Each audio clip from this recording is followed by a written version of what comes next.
Daniel Adame Osorio y su filigrana política. Buenos días. Gracias, te doy un saludo muy afectuoso para nuestra audiencia, y a medida que están corriendo cada uno de los minutos, las horas de esta más reciente elección general en Estados Unidos, no solamente para la presidencial, que sin duda es la más relevante, la renovación del Congreso y muchas otras espacios también desde el punto de vista de su distribución del poder político local y regional, estamos comenzando a tomar nota, también a aprender con H y sin H, cada uno de los componentes nuevos que se están presentando desde el punto de vista de los observadores y también del comportamiento electoral. Yo diría que número uno habría que ir midiendo paso a paso que cada vez en realidad conocemos menos de las preferencias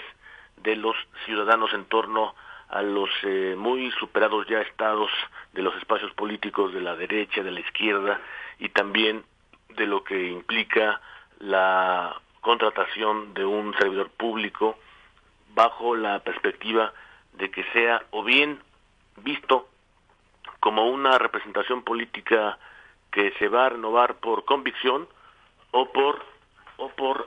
también la otra circunstancia que pueda resultar, que es el voto retórico, que es en realidad la que ha prevalecido a lo largo de la historia en los años recientes. Yo diría que en el número 2 está colocado también cómo podría ser la distribución del poder político cuando ahora mismo estamos observando que hay muchos desiertos en torno a los modelos que están previendo también las encuestadoras. No se olvide que salvo el grupo Trafalgar, que fue el único que hizo una proyección exitosa en 2016,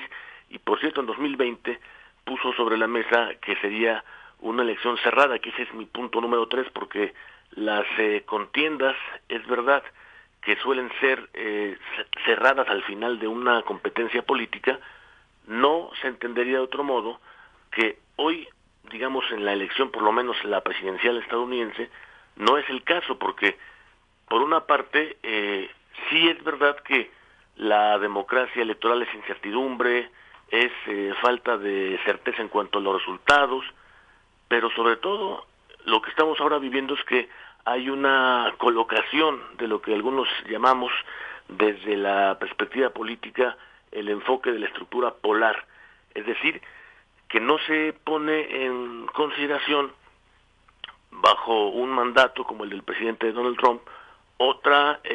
línea política que no sea una instrumentación de su plan político, es decir, poner a unos contra otros en la sociedad. Y creo que esa es la principal aportación de lo que algún analista también ha llamado la probabilidad de que se termine la época de la internacional populista, es decir, aquella organización que se ha ido propagando paso a paso en la región hispanohablante y que ha terminado incluso de cuajar bajo mandatos muy importantes en países clave para la región, no solamente en Estados Unidos, sino también en América Latina, el caso de México, el caso de Brasil, y que se han, digamos, extendido los problemas precisamente porque ese plan político tiene por objeto poner aliados y adversarios, cuando la sociedad siempre suele ser mucho más ancha en torno a la calidad de su democracia, en torno a sus exigencias. Y creo que la probabilidad de que Estados Unidos nos brinde esa lección también es verdad que va a colocar en el punto clave número 5 la posibilidad de que tengamos una nueva forma de democracia, como nos lo puso sobre la mesa ese muy buen texto de la poliarquía, que volvamos a los orígenes donde la libertad de prensa, la libertad de expresión, los derechos de educación, de la información, prevalezcan como valores primigenios de una forma de democracia que quiere ser y que quiere salvar y que quiere poner en custodia los principales elementos de la convivencia humana, que eso es justo lo que hoy está en cuestión en Estados Unidos, una sociedad que al estar en esa estructura polar, de ahí deriva el concepto de la polarización, no puede generar estados mínimos de su convivencia, digamos desde el punto de vista humanitario, cuando es todavía el proyecto principal de la economía mundial. La parte social y la parte política deben estar unidas en ese propósito común, y al final del camino lo que queda también es averiguar desde el punto de vista estadístico cuál sería, digamos, la ruta que seguirán en los próximos comicios, los modelos, las estadísticas probabilísticos que nos permitan también tener mejores elementos para ir midiendo las elecciones y también estudiarlas, porque no se olvide que el principal propósito de cualquier forma de democracia es verdad que una medición de muchas muy exitosas han sido la celebración de elecciones libres y periódicas. Ya se nos olvidó, pero en realidad lo más importante es un concepto que por pasado de largo no deja de ser importante,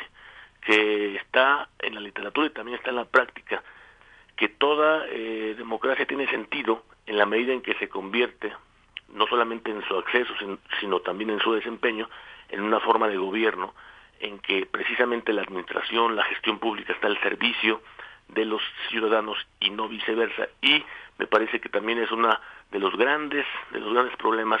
que no hemos podido o querido o sabido resolver, y la sociedad estadounidense junto con el resto de los países de América Latina están llamados a hacer de nueva cuenta una democracia que sea útil y que le sirva a sus propios ciudadanos al margen de cualquier otra línea política o programa y desde luego también por encima de las ideologías, Teodoro.